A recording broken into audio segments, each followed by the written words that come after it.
Alright, in this video we're going to take Guns of the West's mandrel system that he developed. I recently purchased a whole set of his, it'd be a mandrel and a little block to make combustible paper cartridges. In this video what I'm going to do is I'm going to make up some 36 caliber combustible paper cartridges using the Air Is Gone Richmond Laboratory bullet, which my initial testing is just a bullet. It's a pretty neat bullet. I like how it works in my 1851. So what we're going to do is I'm going to put together some cartridges. I'm going to look at his system, and I'm going to tell you how I'm doing it. I do it a little bit different than his instructional video does, and kind of give you the pros and cons of all this. Okay, the first thing I'm going to check here with my powder scale is what his charge. He has built-in little pockets here, as you can see, where I filled this with Goex Einsford Triple F.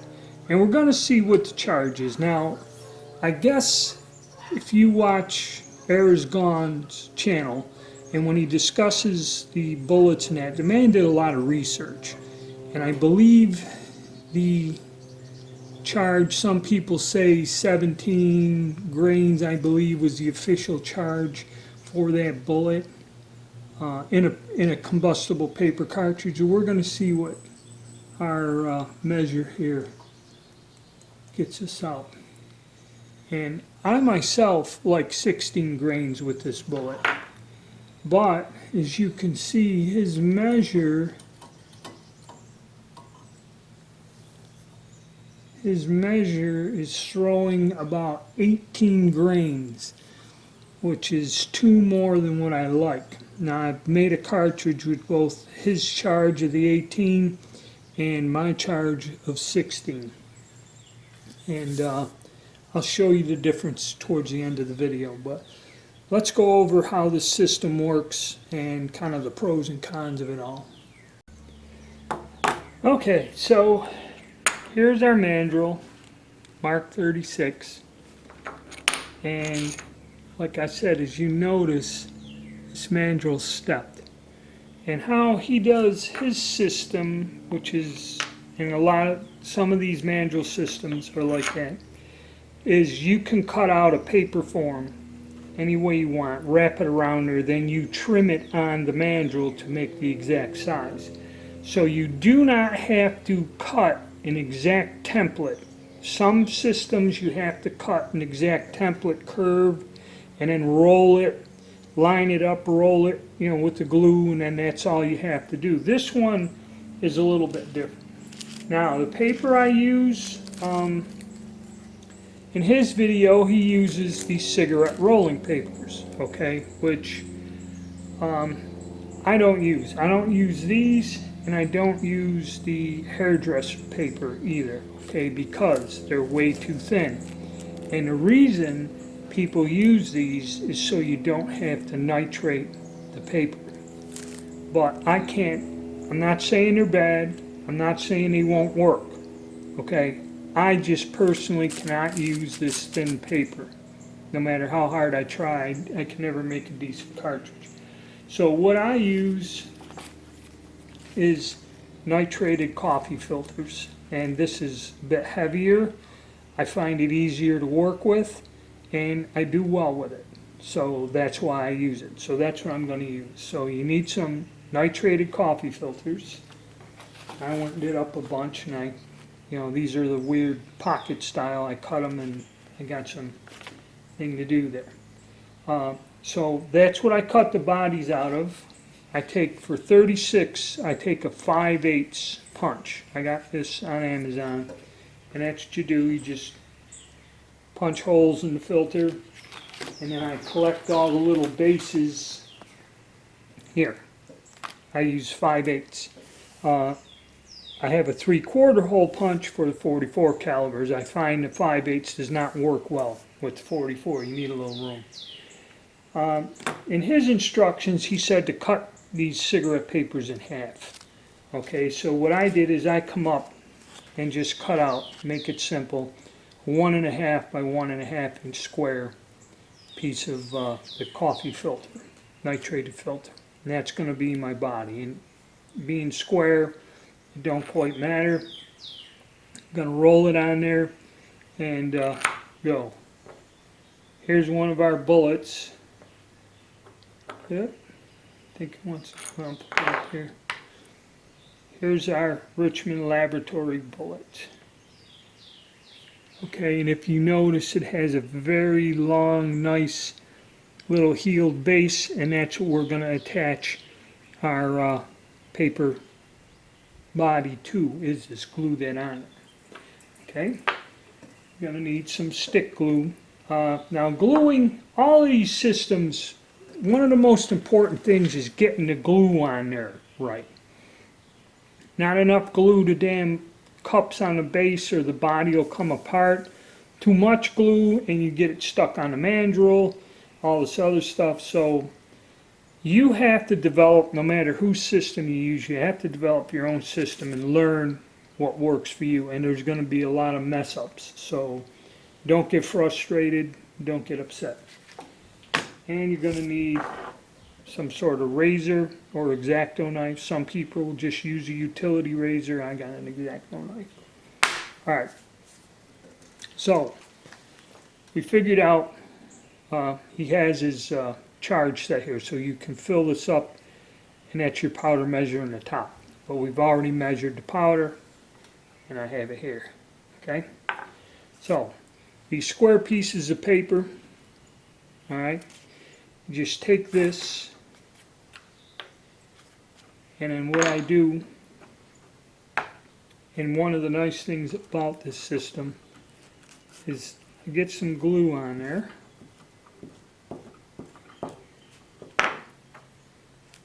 And then just, you see, this is charm for me. Just make sure you're, on there where you're kind of above. And then the trick with all of this is getting this rolled tightly on these mandrels. That is probably the trickiest part of it all.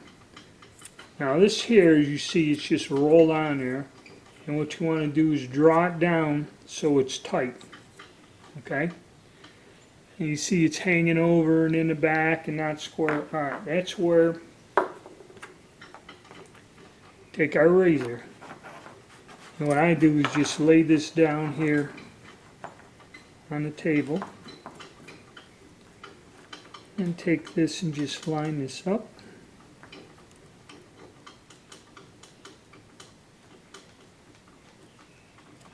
Where,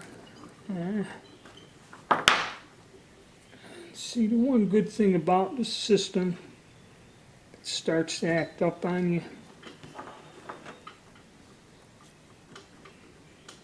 Get away with it.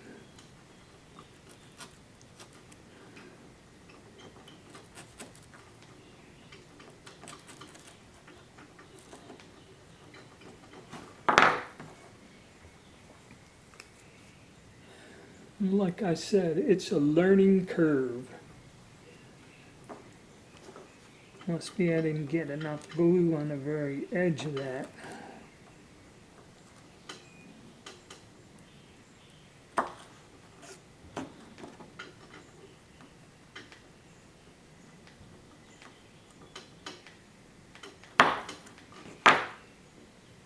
So there. Now I trim the edge. And what I do here is I take my thumb and find with my thumbnail where that other shoulder is up in there. Then I just take the X-Acto knife, kind of push it.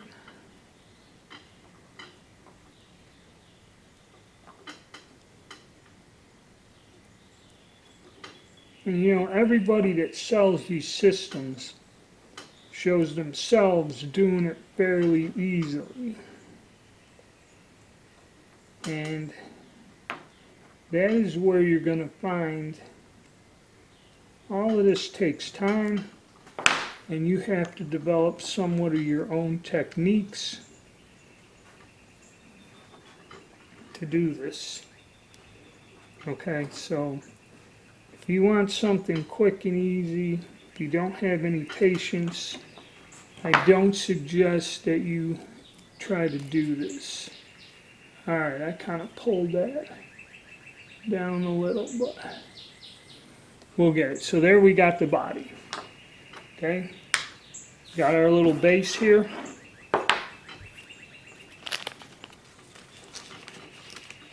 Now again, you could either glue the whole face of this round thing, or what I do is put an ample amount on the body, like this.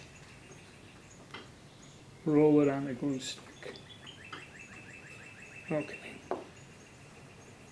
Line this up.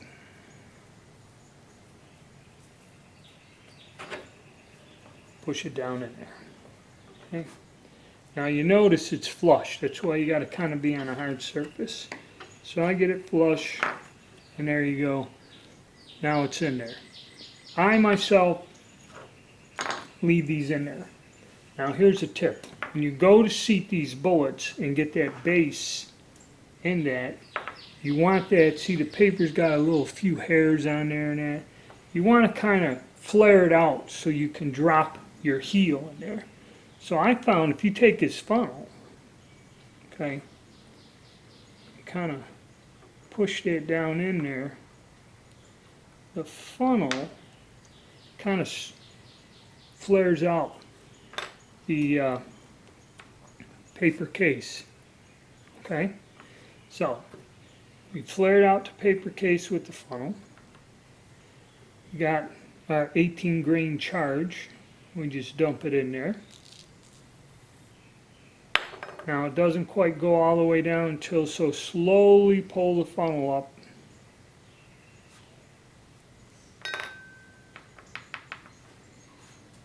As you see, you got plenty of room in there for that heel.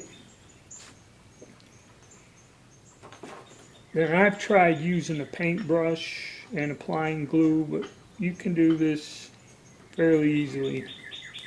Just rubbing this on the glue stick. You have to excuse me, it's kind of hard for me to get the camera angle. And I suggest you get a good coating of glue on there. Okay?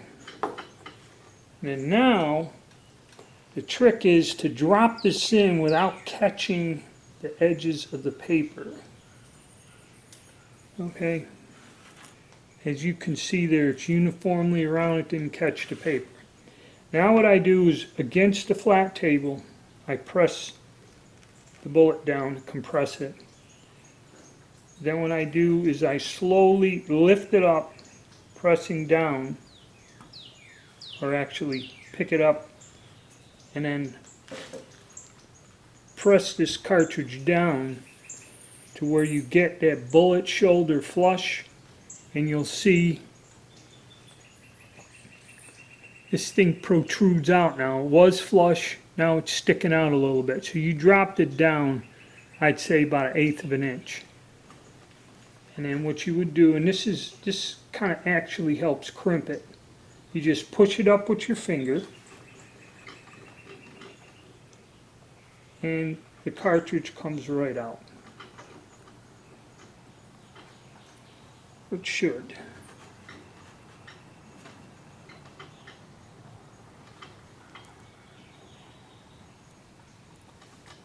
There you go. Actually, this is not too terrible. Somebody's asking me. It is sort of firm, okay? And it does go on there. I even, if you take your time, you won't get one that catches and pulls the body down. Okay, so all in all, with a little bit of practice in that, it's not bad. The only problem is the way he's got this set up and measured. See, that's another thing. If you adjust any of this, okay, he's got basically about 18 grain charge in there, and this makes a perfect little cartridge. Okay. We'll take a look at a cartridge I did with 16 grain and look at them side by side. Okay.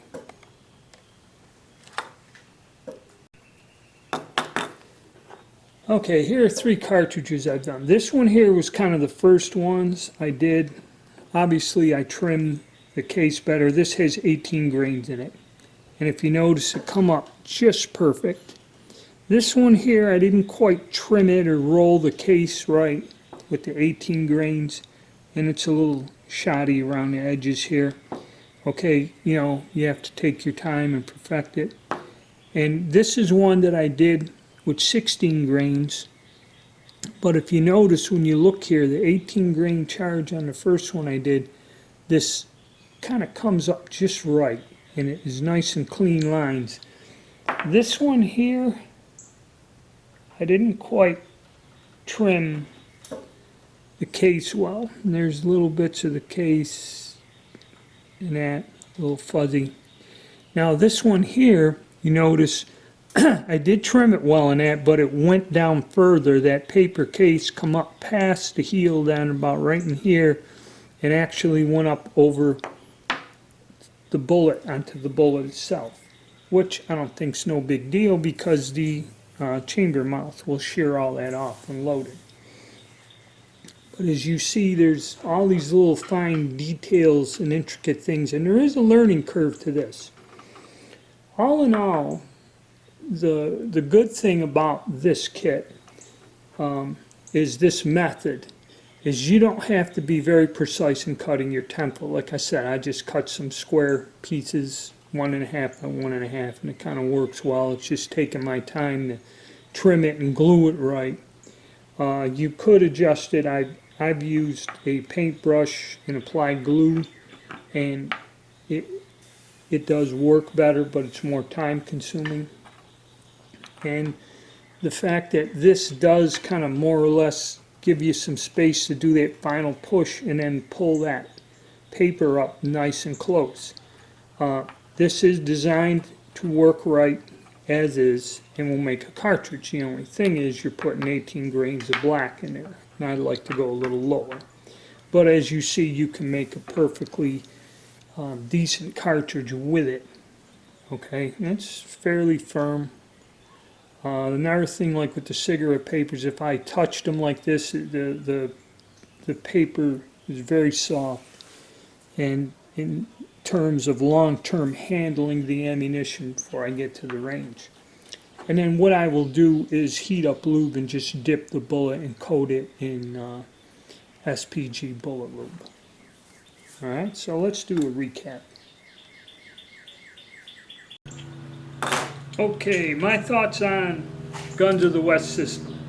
It's not bad. You know, it takes about an hour or two of just getting used to it to figure out how to use it, and it will make a halfway decent. I mean, it makes a nice cartridge. Okay, that's not a problem. It can be done. Okay, with any of these systems, I don't care which one, it all comes down to how well you can cut the forms. Okay, either on the mandrel or do this separate piece. Then it comes to getting the roll down tight and your manual dexterity, which mine is inhibited. Okay, so all of this is tough for me. Okay, and then glue, applying the glue. You have to make sure you get enough glue on, not too much, not too little, on any of these systems to make it work. His built-in powder measure. Okay, really nice option. 18 grains will work. I've fired 18 grains under that bullet. Okay, but I like 16 better. What you could do is cut out like cardboard, cut it out and then just stuff it down in there and change the volumetric level of this depth as a fix. If you want a lighter charge, you just cut out some cardboard, get it in there, and then, you know, make the space smaller, and then you can adjust it. Probably, you know, if you're like me, 16 grains, you can do that to where you can get your charge. All right, so that's a way of fixing that. All right, the only thing is the length of this thing, because that is set, the length of your tube is set in the manual. Okay, but as you've seen, I can do a 2 grain difference if I take my time and be careful and achieve what I need to do. Plus you have the option of just buying a little set. You can buy a whole kit. I'm not quite sure what the price was. It was like $70 for all of them. I think you can get these, I think it's $20 a piece or something. I'm not quite sure, but go check it out. And like I said, it's up to you. The nice thing about it is it doesn't cost that much. You have everything more or less done. It's pretty simple to make cartridges, even though if you change it and use the nitrated filters like I do, you can figure out a way to make this work for you. And yeah, it works fairly well. And as you've seen, I got some pretty nice cartridges. Of course, I'm getting the hang of doing this. Like I said, you have to learn how to roll, cut, and all that. A lot of that is your own personal skill, no matter which one of these systems that you use. Okay, but I'd recommend it. And yeah, it works, as he says. I just don't use the cigarette papers. Okay, so maybe I'll go, and I think, and another thing is he has like the Walker. I'd like to see what the Walker cartridge makes with the Dragoon bullet. I may do that video next. If I get some time today, I may make some others. But I'm going to make some of these 36s. And then, again, all of this. I've tested very few of these paper cartridges. Most of the real crappy ones I first tried with the hairdressing paper and that, they're very loose. The bodies weren't loose. Now that I got some fairly decent cartridges made and I've learned to make them, I got to go out next week and try these out and then see, is all of this really worth it? Because I think the big problem is going to be that the paper, the unburnt paper, leaves falling in debris in the cylinders, and after 2 or 3, the first time I tried it, after the first cylinder, the bullets were protruding too far because there was remnants of the paper bases inside the cylinders, and even when you look with a flashlight, it's all black, you can't see them. I found them when I cleaned the gun. I actually scraped them out with a brush. So that may be an inherent problem with this, with all of this paper cartridge stuff. But more on that when we go.